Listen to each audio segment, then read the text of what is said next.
Good morning. This is the Critical Mass Business Talk Show. I am your host, Rick Franzi, and we have a twofer today for you. We have Ed Horton, who's the managing partner for the Sales Performance Group. Excited to have him back on the show. And Steve VerBurg, who's the president of Dale Carnegie of Orange County. Gentlemen, welcome you both to the Business Talk Show. Thanks, Rick. Thanks for having us. Oh, I'm excited to have you both here. I know there's a big announcement that happened earlier this week, and we're going to get into that in a minute. But before we go there, Ed, maybe I can start with you. As the managing partner, can you tell us a little bit about the Sales Performance Group? Absolutely, and thanks again for having us. You know, after 27 years of being executive vice president and a business owner, I started my consulting practice at the urging of a few clients. So on a fractional basis, we go in and support small to medium-sized businesses, let's say between 3 million and 75 million, that are having revenue issues. You know, COVID has had a big impact. So we go in and do our discovery.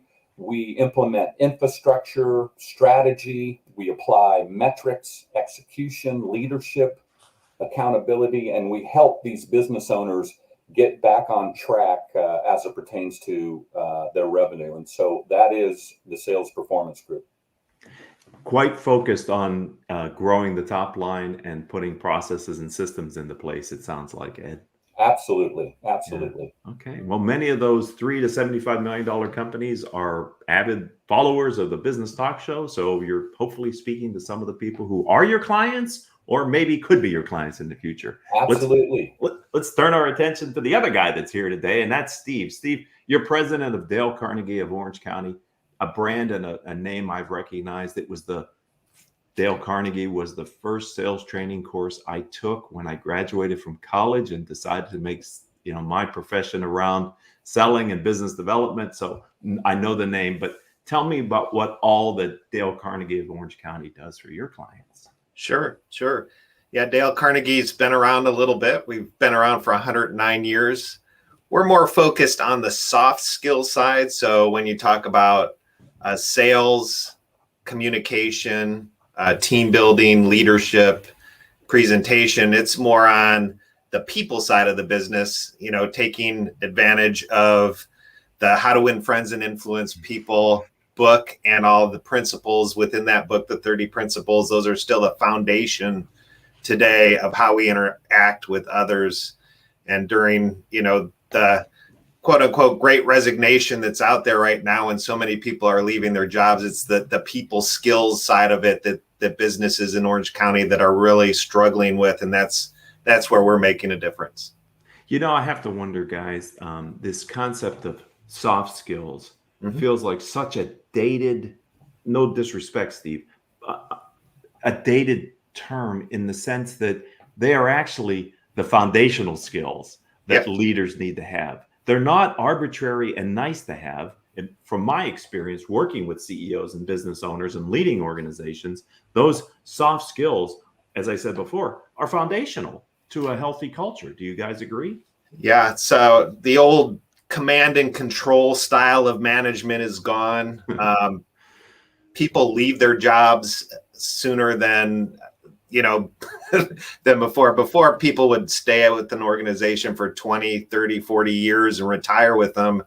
Nowadays, if a leader doesn't have those skills that as you say, they're critical to actually motivate and engage their people, then they'll leave and go find somewhere that does. So you've got to combine it with the processes that Ed gives, right? And then the soft skills, as I say, which are critical skills, so that you can create a culture that will actually retain and motivate employees. Yeah, and we'll move on here in a minute, ladies and gentlemen, but I so enjoy the work that Dale Carnegie did and the fact that it resonates today as well as it did in his time. These thought leaders who last generations really have hit something that is resonant and that works, whether it worked then and it works today. So I'm really glad you're keeping those how to win friends and influence people concepts forefront for the next generation of leaders as well. Excellent. Okay, so the reason why these two guys are here is that there was an exciting announcement that happened on Monday of this week. And for those of you that are listening to us live, it's Thursday. And if you're listening to us as a podcast, well, it was a Thursday that we did the show when we did it live here on LinkedIn and YouTube and Facebook. But I was really curious because I know both of your brands, and I wanted to bring you on the show to sort of explain, what does this partnership that you announced earlier this week mean for the clients that you do business with and for the Orange County business community in general? I'll start. And Rick, we were talking before the show a little bit about this. And coming out of COVID, there's been so many changes, specifically to the small to medium-sized businesses, and specifically in Orange County. I go into organizations that lost a sales leader, lost some of their sales force. They hired some salespeople that don't have the skills, the proper skills, closing skills, presentation skills, listening skills.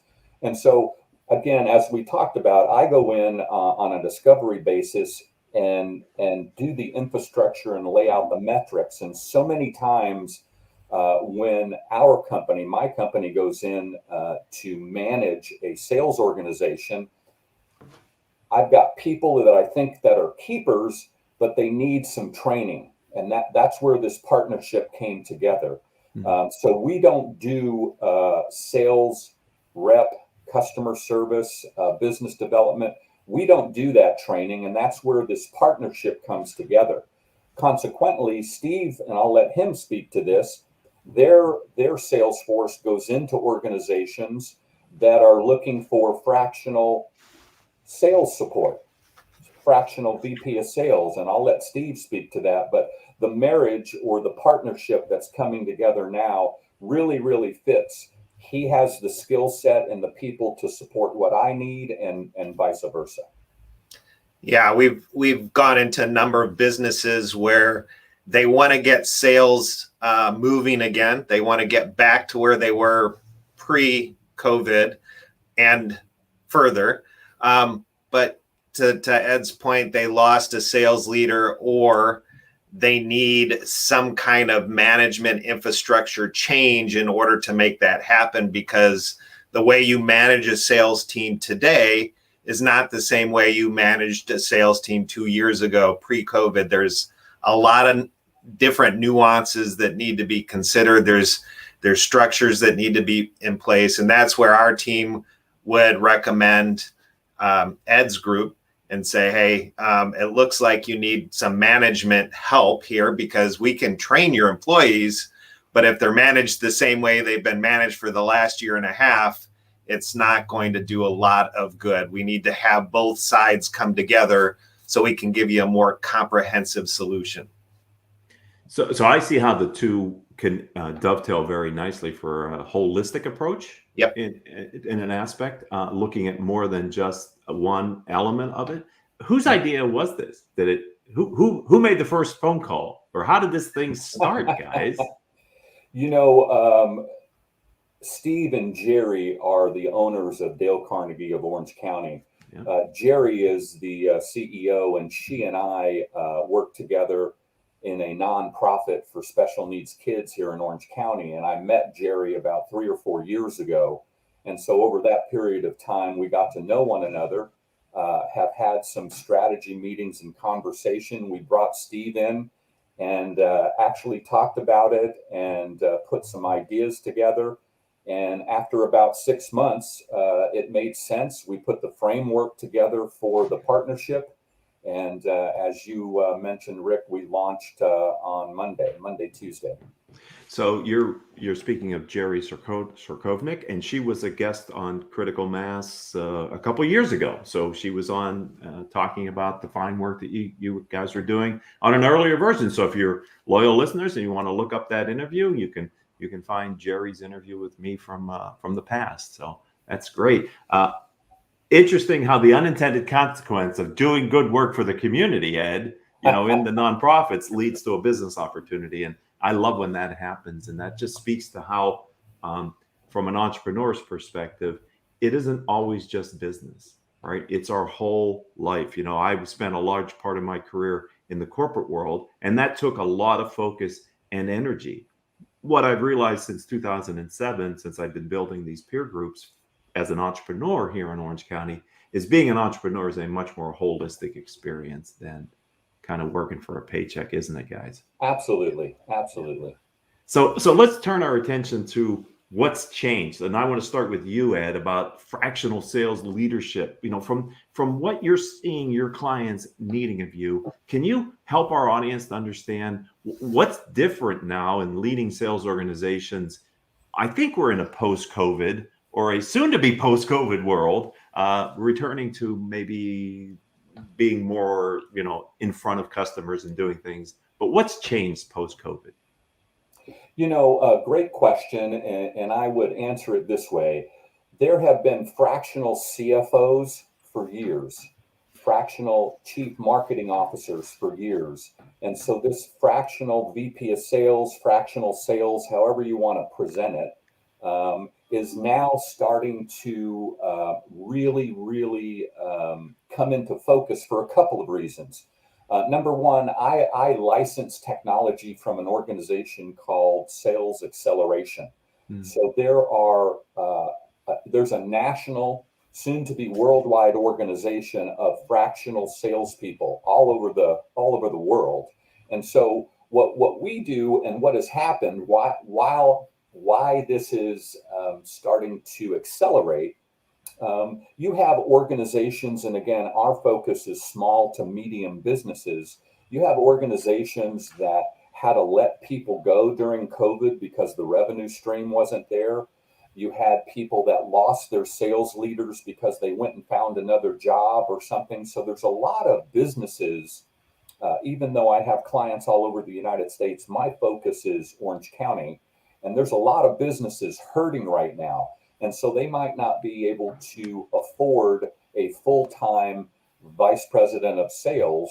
So that's where we come in on a fractional part-time basis. Again, do our discovery, look at the metrics, leadership, get the foundation scheduled. And a lot of times, not a lot of times, all the time, our goal is to work ourselves out of a job. So we'll go in and help them. We roll up our sleeves. We do it. We don't tell our clients what to do. We go in and get it done right alongside them. And a lot of times the business owner was running the sales force, or they lost the sales leader, or the business owner doesn't want to do it anymore and wants someone to come in and help them. So it is really starting to accelerate. And as that happened, and as we went in and became the sales leader, I now have to lean on Steve to help me with sales training, prospecting, presentation skills, probing skills, closing skills of business development people. And that's where Dale Carnegie comes in. Okay, so that's a perfect pivot to you. And same question. What's popular now, and what has COVID caused these clients to realize they need more focus and training in their workforce around leadership and the other things that were just mentioned, Steve? Sure. I mean, the obvious thing is you can't manage a team virtually the same way you did face to face. So some of the big things that we had to roll out over the last year and a half were a new virtual sales program. How do you sell virtually if you can't meet in person with your prospects anymore? From a sales leadership standpoint, how do we run virtual meetings that are effective? Because, everybody has Zoom fatigue. So how do I keep people engaged? How do I motivate the team? How do I hold them accountable in a virtual world if, I can't see them, I can't see what they're doing? So a lot of the virtual programs that we have today have been enhanced or developed. We've been doing virtual training for 10 years, but it accelerated on the client side over the last year and a half.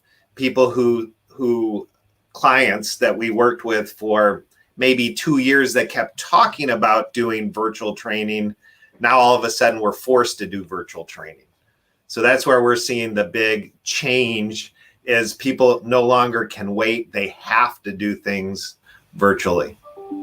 It's interesting as you were answering that, Steve, and earlier when Ed was talking, the thought went through my mind, having started my career in sales as a salesperson selling office products. I can remember when the district manager would come by my desk around 9:15 or 10 o'clock in the morning and say, "What are you doing here? There are no clients, prospects in this building." And many organizations, the sales organization pre-COVID was the group of people you didn't want to see in the office. And so some of these tools and trainings that you're now doing are even more appropriate because many times they did work from home or did work remotely or didn't spend great deals of time in the office. So I'm wondering, is that your sensibility as well and experience? Yeah. The people who've been in sales for a while, like you and myself and Ed, we had a way of doing it. We could knock on a door, we could have a conversation, we could have that meeting right there on the spot. Now, you can't go and knock on a business door without getting somebody, in a mask coming up and saying, "We don't let people in," right? So you have to have other avenues and other ways to connect with prospects. And that's where, that virtual sales process would come into place. Well, this is great. So we're talking with Ed Horton Jr., the Sales Performance Group, and Steve VerBurg, who is president of Dale Carnegie of Orange County. And so you both are helping middle market companies and you're running small middle market companies. So you got to, you're both. So I'm wondering, as leaders of your organizations, where do each of you go to get outside perspective on how to improve the business and keep the growth and lead your teams? Can one of you share where you go for outside perspectives? Sure. Absolutely. Years and years of experience. And so learning what not to do, failing multiple times and learning from all of those experiences. As I indicated in the beginning, I spent a lot of time on planes, flying all over the place, meeting with vice presidents and regional managers who had all of the salespeople on the ground, so on and so forth. And you learn, and you have to be able to store that away so that when a situation comes up that you've been down this road before, you know how to react. And that's why my business, to me, really comes natural. Rick, it's kind of funny, the story you were telling about sitting there and the district manager comes by. There's no prospects in here. I mean, it just resonates. And then to Steve's point, and that's why when I go in and take over a sales force, they have to learn how to virtually sell. And Dale Carnegie has classes that can help them with that, right? Because it's a totally different ballgame. But I would just say, working for two large publicly traded companies and then having 3 businesses of my own, you learn a lot. And if you don't, you're going to go bye-bye. So I'm now taking what I've learned over that 27 years and try to apply it to small and medium-sized businesses here in Orange County to see if I can help. Yeah. And the nice thing about being with an organization like Dale Carnegie is I can go out and talk to my customers in Orange County. I can get feedback from those customers. I can hear trends, but then I can get the global perspective as well because we are in 90 countries. So I get the global perspective of, okay, here's what's happening in Europe. Here's what's happening in Asia. Here's what's happening on the East Coast, the West Coast, in Canada and Mexico. So I'm getting that global perspective all the time. And then, of course, I'm an avid reader. So reading articles from Forbes and Entrepreneur and the OC Business Journal helps to reinforce what I'm hearing from the marketplace. And then, of course, I'm a blogger. So I'm putting all that together in blogs and throwing it out on our local site. So, yeah, it's a constant, continual growth and going out and find out what's happening in the world, the business world today, so that we can continue to adapt and stay relevant to our clients. That's a key point, staying relevant, because I feel like business has always been a fast-paced game. Yep. You couldn't rest very long on what worked in the past, but it does seem, having the base of experience that I have, that it only continues to move more quickly, partly underpinned by technology that makes knowledge sharing so much easier now. You're blogging, Steve. Mhm. It's one of the best ways to stay current is to have to teach somebody else something, because you Yes. always have to stay aware of what's the latest. And so I admire people who use a content marketing strategy, blogs, this business talk show, other ways, webinars, Zooms, because that forces you to make sure you're teaching and knowing and talking about what are the latest trends. So let's come back to this announcement that happened earlier this week. As you look at your organizations and you're now here together sharing a common vision, do you see this relationship impacting how you see your organizations moving forward? Are you starting to see, I know it's just brand new and it's great to have you here first to talk about it, but my curiosity is, as leaders of your organizations, how do you see this informing maybe the future for each of your organizations? I would say time will tell. To us and strategizing, it makes a whole lot of sense when you have two organizations that have different skill sets that can come together and support local business in a more robust way. It makes a lot of sense to us. I have clients that are asking for Steve's services. Steve has clients that are asking for my services. So it made a lot of sense, and we decided to pull it together. I want to mention one more thing about Dale Carnegie. I know when I talk to my business owners about putting some of their salespeople through some of their training, the fact that the number of certifications and that they actually can give to these clients and whatnot really helps that scenario. I'll let Steve talk to that, but the certifications that Dale Carnegie has really helps move this whole thing forward. Yeah, thanks, Ed. Yeah, and from my standpoint too, to Rick's prior comment about being more holistic approach, we pre-pandemic had clients asking if we could come in and run their sales team for them, and we would have to say, that's out of our wheelhouse. We don't do it.